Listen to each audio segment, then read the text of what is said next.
മുസ്ലിം league ചെയ്യാൻ കഴിയുന്നതേ വാഗ്ദാനം ചെയ്യാറുള്ളൂ. വാഗ്ദാനം ചെയ്യുന്നത് നടപ്പാക്കുകയും ചെയ്തിട്ടുണ്ട്. മുസ്ലിം ലീഗിൻ്റെ ചരിത്രം അതാണ്. ചൂരൽമല മുണ്ടക്കൈ ദുരന്തബാധിതരെ ചേർത്ത് നിർത്തുന്നതിൽ മുസ്ലിം ലീഗ് വഹിച്ചൊരു പങ്കാളിത്തം എന്ന് പറഞ്ഞത് വളരെ ശ്രദ്ധേയമായ ഒരു പങ്കാളിത്തമാണ് അവർ നടത്തിയത്. ഇപ്പോൾ ദുരന്തബാധിതർക്കായി അവർ 105 വീടുകൾ പ്രഖ്യാപിച്ചു. ആ സ്വപ്ന ഭവനങ്ങൾ തൃക്കൈപ്പറ്റയിൽ ഒരുങ്ങുകയാണ്.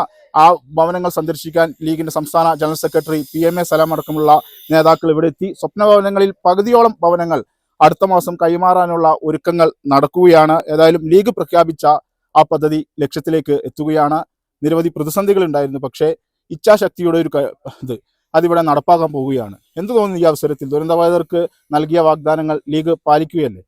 തീർച്ചയായും മുസ്ലിം ലീഗ് ചെയ്യാൻ കഴിയുന്നതേ വാഗ്ദാനം ചെയ്യാറുള്ളൂ.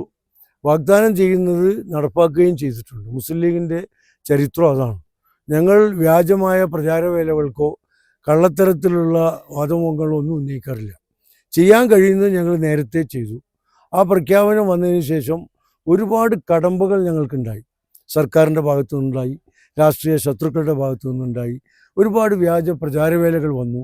എങ്ങനെയെങ്കിലും ഈ പദ്ധതി മുടക്കാൻ കഴിയില്ല എന്ന് ഉറപ്പായ ആളുകൾ താമസിപ്പിക്കണം എന്നുള്ള ലക്ഷ്യത്തോടു കൂടി, പിന്നെ ഗൂഢോദ്ദേശത്തോടു കൂടി ഞങ്ങൾക്കെതിരെ ഉറഞ്ഞു തുള്ളിയിരുന്ന ഒരു സാഹചര്യത്തിലാണ് ഇത്രയും വലിയൊരു വിജയത്തിലേക്ക് സർവശക്തൻ്റെ സഹായത്തോടു കൂടി ഞങ്ങൾ എത്തിച്ചേർന്നു.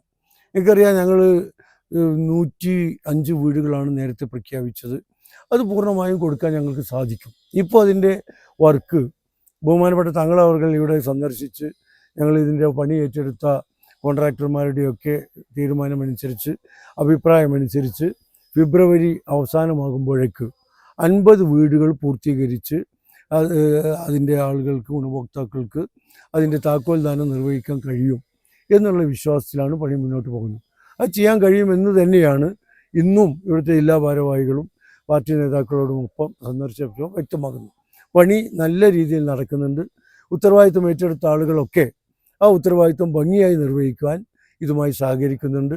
ഒരു പുണ്യകർമ്മമായതുകൊണ്ടും പാവപ്പെട്ടവരെ, ഒരു ദുരന്തത്തിന് ഇരയായ കേരളം മാത്രമല്ല ഇന്ത്യ രാജ്യം തന്നെ കണ്ട ഏറ്റവും വലിയ ദുരന്തങ്ങളിലൊന്നായ ഈ വയനാട്ടിലെ ദുരന്തത്തിൽ അകപ്പെട്ട ഇരകൾക്ക് ഒരു ദിവസം നേരത്തെയെങ്കിലും അവർക്ക് അന്ത്യം ഉറങ്ങാനുള്ളൊരു മേൽക്കൂര ഉണ്ടാക്കി കൊടുക്കുക എന്ന ലക്ഷ്യമാണ് മുസ്ലിം ലീഗ് സ്ഥാപിച്ചെടുക്കാൻ പോകുന്നത്.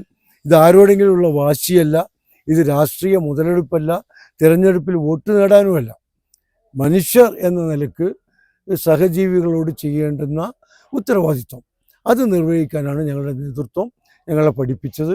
അതാണ് ഞങ്ങൾ ചെയ്തുകൊണ്ടിരിക്കുന്നത്. തീർച്ചയായും മനോഹരമായ സ്ഥലത്താണ് ലീഗിൻ്റെ ഈ സ്വപ്ന ഭവനങ്ങൾ ദുരന്തബാധിതർക്കായി ഒരുങ്ങുന്നത്. നേരത്തെ ഈ ദുരന്തം നടന്നപ്പോൾ അതിൻ്റെ രക്ഷാപ്രവർത്തന മേഖലകളിൽ ലീഗിൻ്റെ പ്രവർത്തകർ, ലീഗ് അടക്കമുള്ള സന്നദ്ധ പ്രവർത്തകർ വലിയ രീതിയിലുള്ള മാതൃകാപരമായ പ്രവർത്തനം നടത്തി. ഇപ്പോൾ ഇതാ മാതൃകാപരമായ ഒരു സ്ഥലത്ത്, ഏറ്റവും മനോഹരമായ സ്ഥലത്ത് മനോഹരമായ 105 വീടുകൾ ദുരന്തബാധിതരുടെ കൈകളിലേക്ക് അവർ ആഗ്രഹിച്ചതുപോലെ തന്നെ മുസ്ലിം ലീഗ് എത്തിച്ചു കൊടുക്കുകയാണ്. ലോകത്തിന് തന്നെ മാതൃകയായ ഒരു പദ്ധതി മുസ്ലിം ലീഗ് ഇവിടെ നടപ്പാക്കിയിരിക്കുകയാണ്.